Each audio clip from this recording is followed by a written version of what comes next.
किस युग के लेखक थे?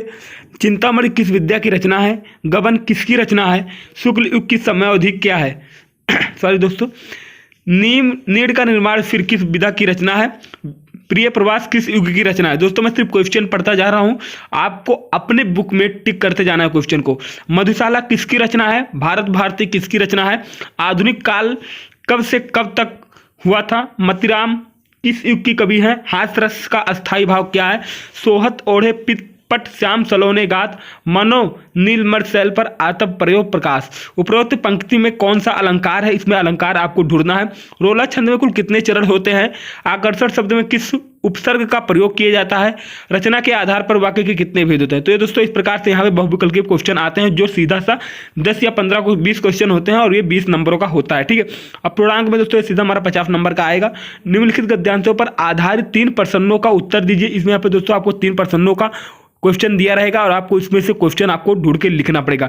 यहाँ किस पाठ से लिया गया है, इसके लेखक कौन है, इसका संदर्भ प्रसंग व्याख्या सहित आपको लिखना पड़ेगा। ठीक है, यहाँ पे अथवा लिखा है दोस्तों, आप इसमें में से जो आपको इजी लग रहा है, सरल लग रहा है, जो आपको याद है वही आप लिख सकते हैं।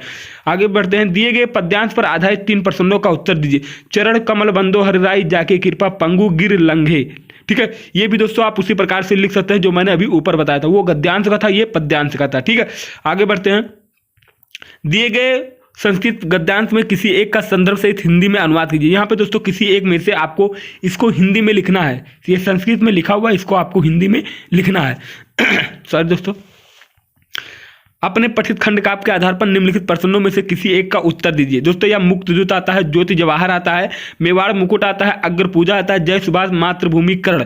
तो आपको मैं दोस्तों सजेशन दूंगा कि आप ज्योत जवाहर का याद करके ही जाइए। ठीक है, क्योंकि उससे ज़्यादा नंबर उठते हैं, क्योंकि उससे हर बार नंबर उठता है। आगे देखते हैं। दिए गए लेखों में से किसी एक का जीवन परिचय लिखते हुए उनकी एक प्रमुख रचना का उल्लेख कीजिए।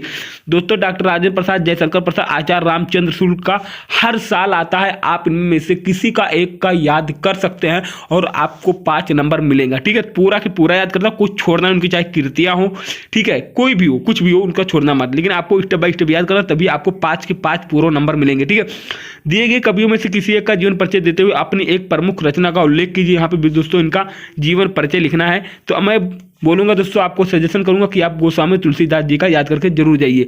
अपनी पाठ्य पुस्तक में से किसी कंठस्थ कोई एक श्लोक लिखिए जो इस प्रश्न पत्र में ना आया। एक श्लोक आपको याद करके जाना है जो क्वेश्चन में या प्रश्न पत्र में ना पूछा गया हो, तभी आप उसका नंबर पाएंगे।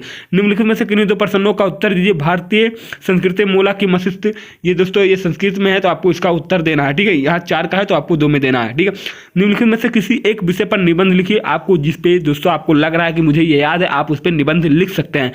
अपनी विशेष रुचियों का उल्लेख करते हुए अपने मित्र को पत्र लिखिए या उत्तर मध्य रेलवे को शिकायती पत्र लिखिए जिसमें टिकट निरीक्षण द्वारा किए गए अभद्र व्यवहार का उल्लेख हो। तो आई होप दोस्तों आप सभी को अंदाजा लग गया कि किस प्रकार से आपके बोर्ड पेपर में क्वेश्चन पूछे जाने की उम्मीद है। ठीक है, तो वीडियो अच्छी लगी तो वीडियो को लाइक कर दो, चैनल को सब्सक्राइब कर देना। मिलते हैं नेक्स्ट वीडियो के साथ। जय हिंद।